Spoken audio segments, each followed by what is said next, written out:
My name is Fiston Muganda, and I'm originally from Congo, the Democratic Republic, but I'm currently living in Uganda as a refugee. Fled my country since 2014, and I've been here for quite a long time now. And well, I'm 25, but I'll be turning 26 by May. So excited to be adding another year. I work with two organizations. One that I volunteer with, another one is an organization that I helped co-create. So I'm co-leading this organization called UNIDOS as a social innovation center, aiming at improving refugees' livelihoods by providing them with entrepreneurial skills to build a regenerative community. I also work with Hello World Projects, which is an organization that brings education tools to the community, like refugees. So they make sure that communities have access to internet and the digital education. Yeah, that's amazing. So I have so many things I'd like to ask you about in this short time. Maybe first, would you be willing to share a little bit about the story of coming to Uganda? Because I know a lot of people don't really know much about what's happening in DRC or in Uganda. Well, there's one common thing that pushes most of almost every refugee to go or run from the countries. But I also have one more particular point that I always don't want to share it, but I'd love to share that with you. The issue is I left my country, but I was a refugee even when I was in my country. The thing is, I was born like a crime. I was the darkest guy in my community, so I was subject to critics, judgments, segregation. But despite that, my parents were so cool with me, and they took care of me, taking me to school. I experienced the same judgment, segregations, the same pain to school. So I think the community never taught me to be cool with life. My community or my school environment never taught me love, peace. I never experienced this. Like I was the subject of everybody. But despite that, we also have, the reality of my country, DRC, is a country which doesn't know love either. They don't know what love is. They don't know what peace is. What stability is. It's a country with so much instabilities and insecurities, famine, of course, poverty. So I was in the school when there was, multiple war outbreaks, village burning, rebel attacks, killings, kidnappings, raping, something like that, and it got as scattered. That's when I also lost my family, and I ran to Uganda to find refuge. So that's what happened. But again, there was part of all this. I couldn't, I couldn't stand the killings of people being slaughtered like animals, and of course, others killing themselves. So I decided to run. My journey wasn't easy. I left my homeland, my home village, and had to travel to another village during the war outbreaks, during insecurities. And on my way coming to Uganda, I was kidnapped. I was kidnapped. That was in 2015. Kidnapped and forced to be in the military. And then I joined a rebel group. That was specifically for 2 weeks. I can remember that very well. 2 weeks. I helped the rebels being on the borders, seizing, mugging people, robbing them off. But I was lucky enough to escape. I escaped from the rebel hands and spent 3 days in the jungle, in the forest, where I also met these farmers and travelers, of course, who helped me after hearing my story and where I come from. And they helped me cross the border of Congo to Uganda.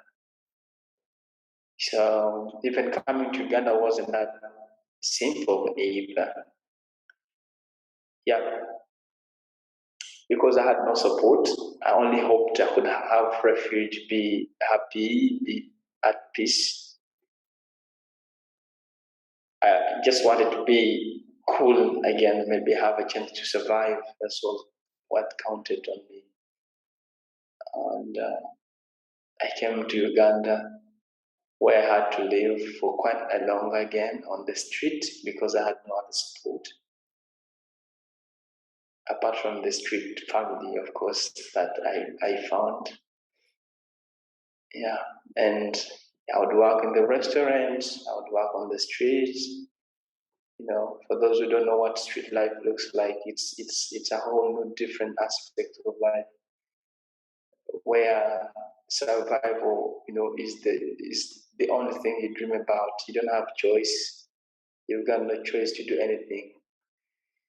But you always, you know, you have to go sleep, wake up thinking about how do I get what to live on, how do I eat, and you don't even mind about shelter either.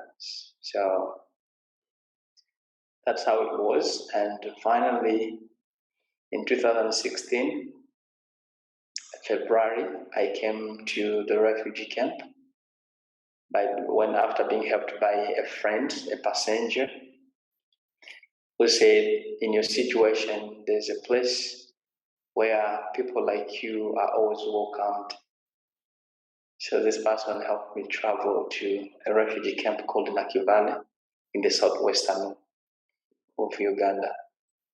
So I came to in the camp in 2016, but then still had to live 3 more months on the street because I had no other support apart from, you know, the life I used to be. I was already used to being a street boy. Yeah, and live there. After some months, I was able to, because I knew some English by then, I started, you know, started training people on how to speak English, my fellow refugees, and they could pay me some words to live on. So that's the story of from my home country to Uganda. Yeah. Wow.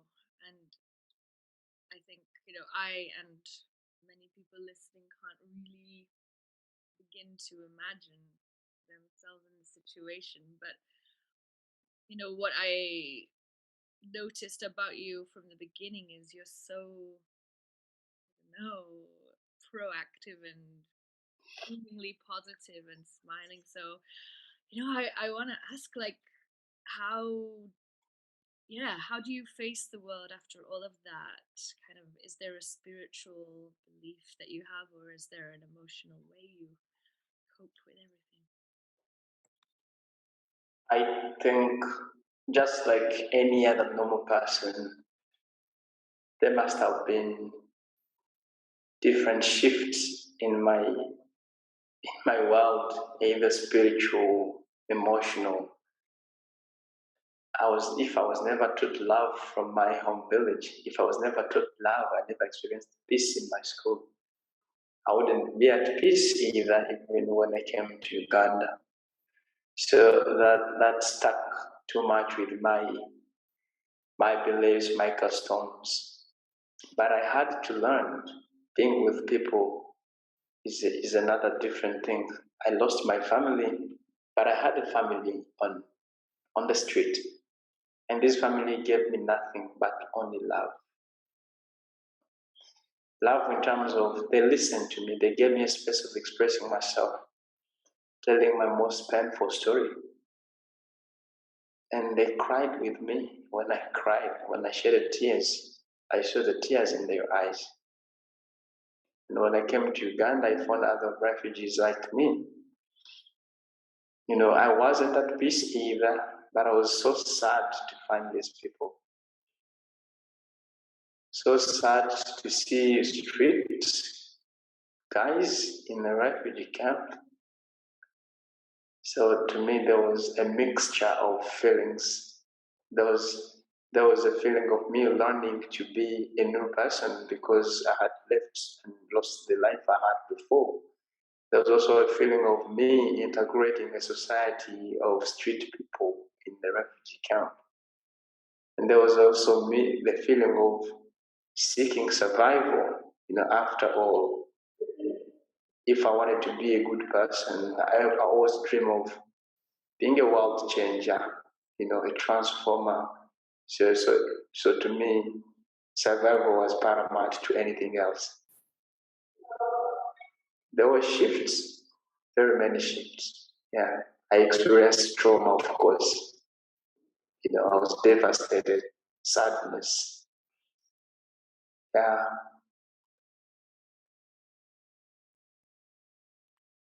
So it sounds like this world-changing part of you started to find a space to grow in the refugee camp where you are now. So you mentioned a lot of different work you're doing. So maybe we can start with the organization that you co-founded. Did you say UNIDOS? Is that the name? Yeah. So can you tell me a bit more about that? Well, so after being on the street, and when I started teaching English, I got some money. I rent a house, and I was like finally independent. And I took some people with me from the street. Had 5 more people who I lived with, and was like staying in the same house now.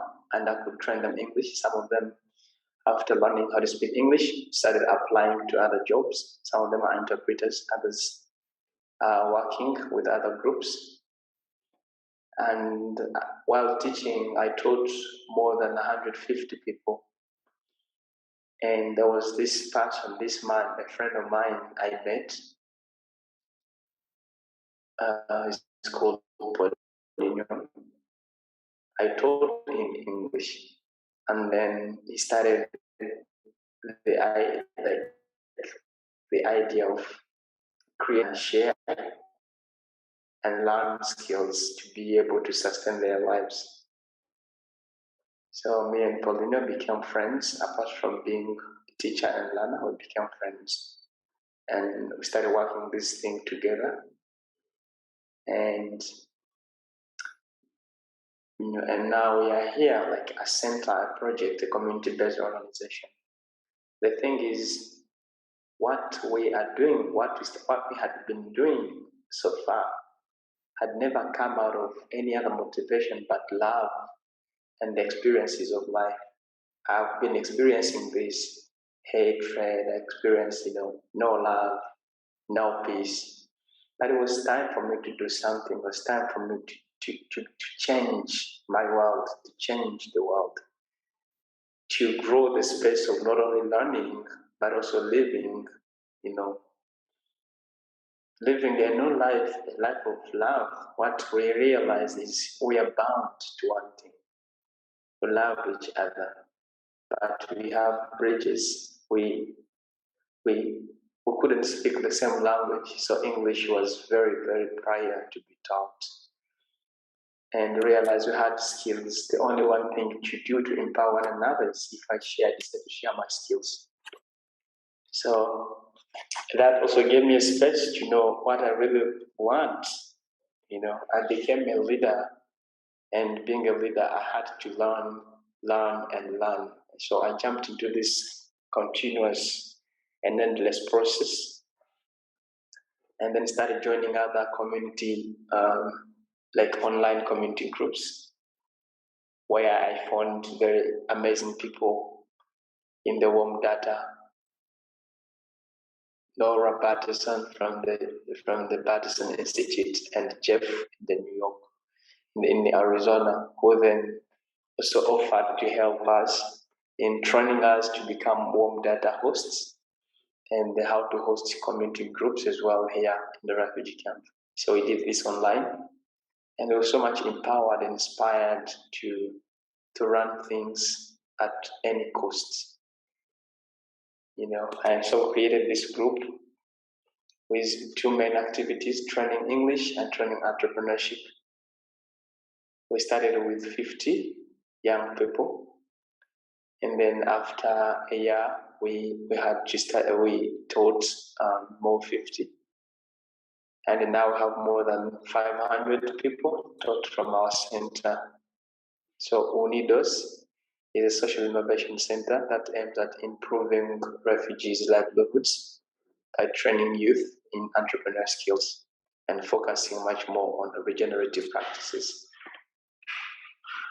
That's amazing. Can you tell me what is warm data? Like, what does this actually mean? Warm data is a group. Actually, warm data is an approach that teaches how to build resilience in a critical situation. So it's a training that it trains in critical thinking, systemic thinking. So that's how warm data is. To me, I call it the everything of my tandings, the everything of my learning. I find warm data in everything that I do. Warm data teaches how to live with people. Warm data teaches how to listen to the inner self. Warm data teaches how to pay attention to what seems not giving so much sense. How to find wisdom into frustrations. So, hey, it sounds amazing, man. It's just a term I haven't really heard, but and you also mentioned regenerative practices. So yeah, for you, what would regenerative mean?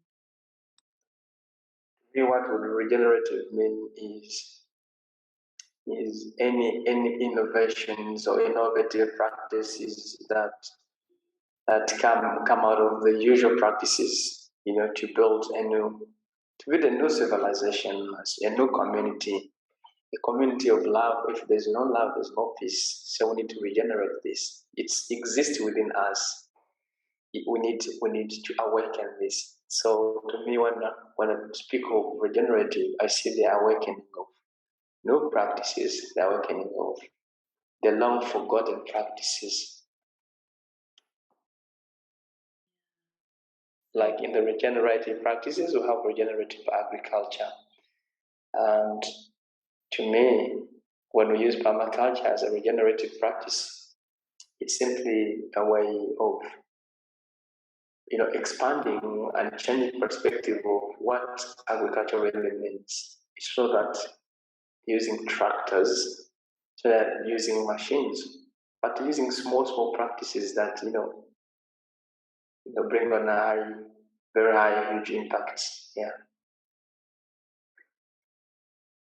Yeah, I am really into regenerative agriculture as well at the moment, and just realizing how destructive mainstream agriculture is for the planet. Yeah, it's crazy. So yeah, the other work you're doing, you mentioned you're also doing some voluntary work as well. So can you tell me more about that? So there's an organization called Hello World. It's an organization that brings or gives access to technology tools and educational tools for digital education to the most marginalized communities.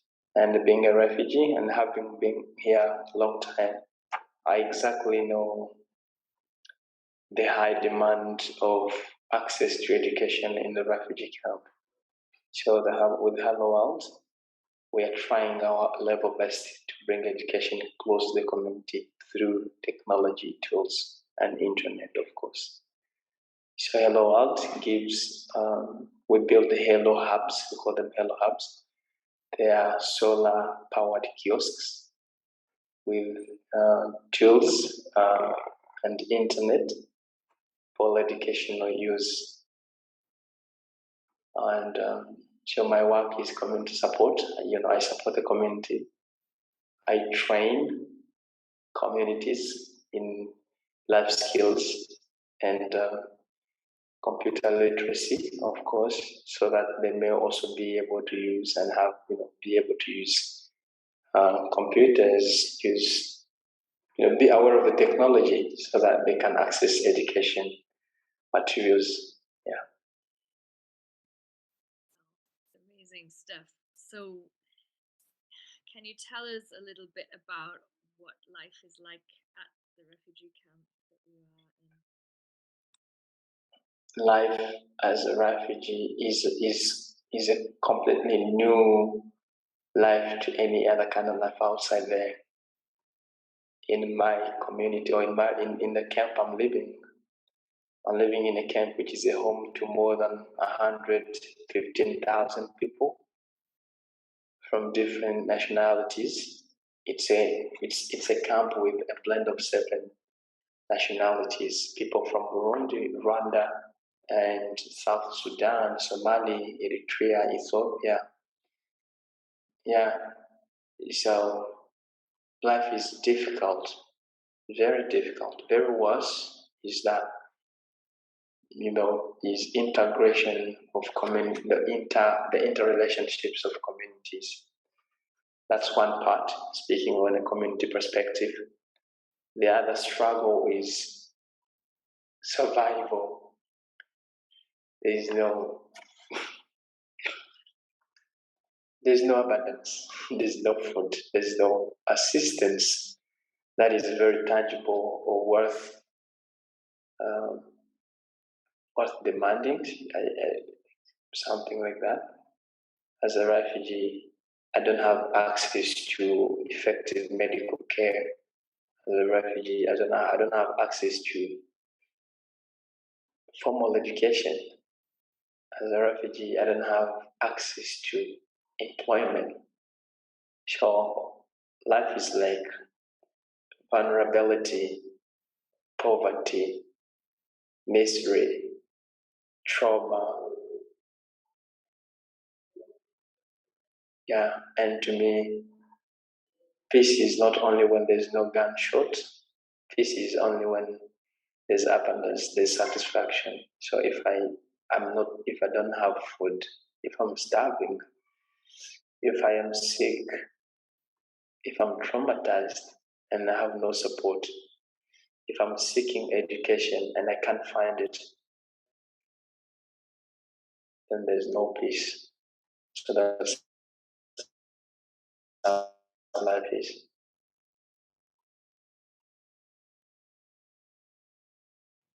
Yeah, there's a concept in peace building about negative peace and positive peace. Mm-hmm. Right? Negative peace means okay, there's no fighting, but it's not really a positive peace with thriving. Yeah. So there's surviving but not thriving. Yeah. Imagine. But you told me a bit about your dreams and hopes of what you would like to do next. So can you tell me a little bit again? Yeah. My dreams is not only after being here in the refugee camp. As I once said, I think I have a feeling of having been a refugee even when I was in my country. Being born the darkest guy, experiencing segregation, so I was a crime to other community, subject to critics. But I always have the dream of change. Change. I grew up in a country with no love, and my dream is restoring my country, bringing love and peace back in Africa, starting from my own country. So being in a refugee camp, I also have this, to me, it feels like it's a burning desire. I said, my dream, I'm going to be a catalyst. I'm going to be a social transformer. I'm going to be driving continental transformations starting from my African continent and, of course, my home country. I aspire much in psychology and mental health, as to me, this feels to be the base of every change, the base of every development, the base of any restoration. So that is my dream. My dream is to become a catalyst.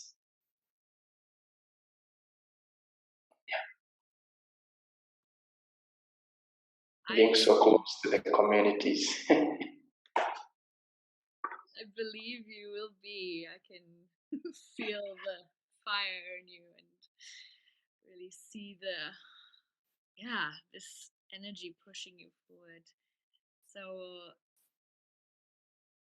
what do you think your country needs to heal?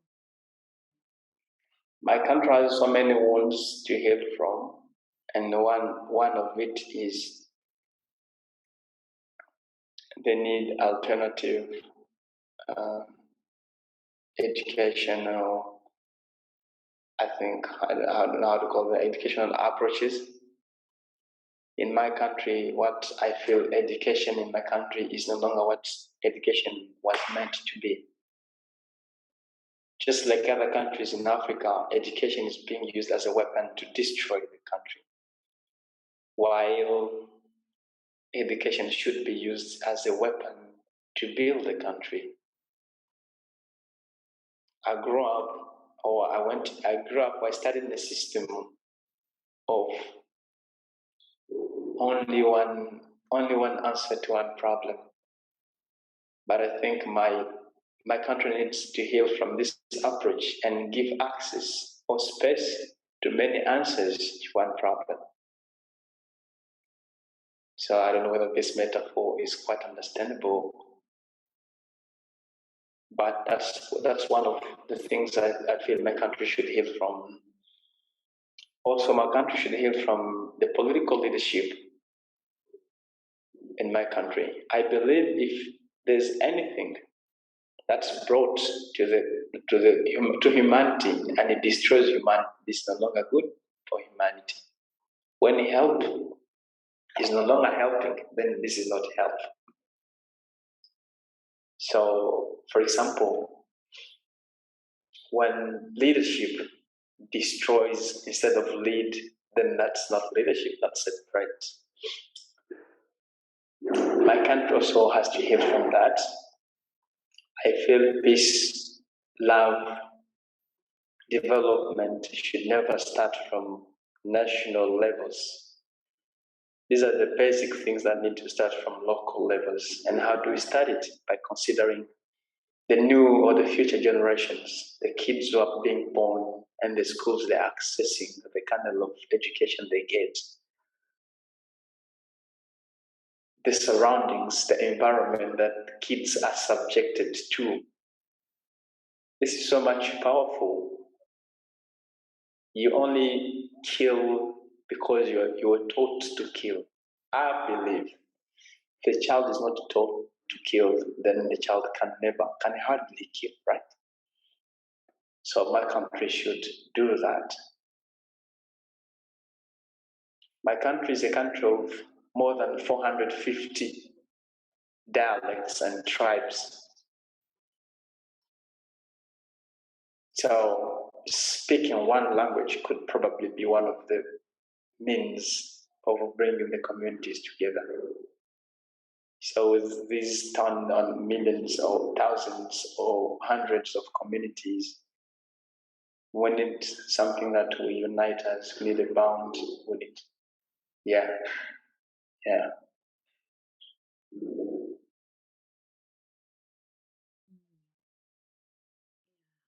And I imagine there's a lot of ongoing colonialism still happening now.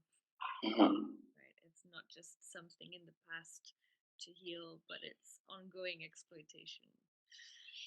Yeah, and the best way to I know, just like others, we know colonialism is in one form or another.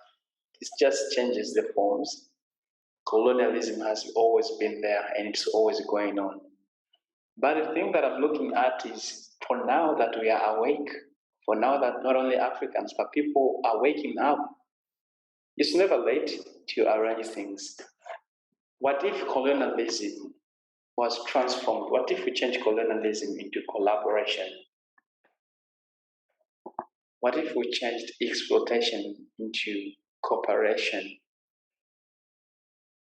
The thing is, colonizing shouldn't be the term to use.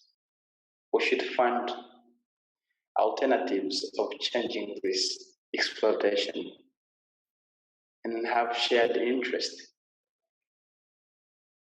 I don't refuse if you come and take my clothes, I don't refuse if you come and take what I have. But to what extent am I satisfied with the way you take it from me? Do we agree on some point that you're taking it and you're going to bring back? Or when you take it from me, what do I gain? This is how we should deal with it. This is how we should, our leaders should cooperate.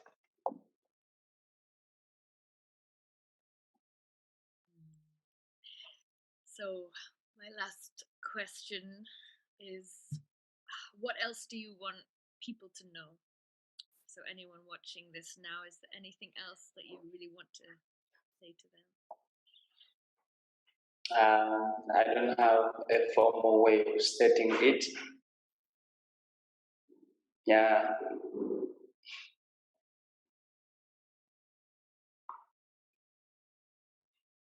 Well, I just want them to know that we exist. And not as refugees, but also as human beings. I hate how I am labeled as refugee and vulnerable, good for nothing. That is why I want to prove not only to the world, it's not actually, I'm not competing against anyone, but I want to prove myself that I can be able to do it. I can be able to be a leader. I can be able to drive transformations across continents and across countries in Africa. As I told you, I'm seeking help as well to go to school. I'm a school dropout, and one of the things that hinders my work, hinders my dream is education. I want to go to school, back to school, but a school where I'm given a chance to study in a free way, not in a more directed way. I don't want to be, narrowed. I want to be expanded. I want to be given a space where I can expand my thoughts, my beliefs, learn from all angles of life. If I want to study psychology, I don't want to be taught how is psychology in the US, but I want to be taught how psychology is as in its real form. So I'm seeking a university degree in the US, and I'm trying to search to apply to open admissions. But like I told you last time, I don't know how this works. But I would be happy for any guidance and support and help to be able to. Sometimes I get saddened by the fact that we are taught to be vulnerable, but we are never taught to consider vulnerability as a tool to build resilience. We are never taught how to accept our vulnerability. And I know there's so many people that have these dreams like me, but some of us, they may be getting distracted or living in a community where survival is paramount to choice. So you don't have a choice, but you always dream of surviving. This can be one of the reasons why you also don't want to, wake up and do something. But I believe in one thing. mutual support. I can't achieve everything on my own. I need help. Yeah, I need the help to help others.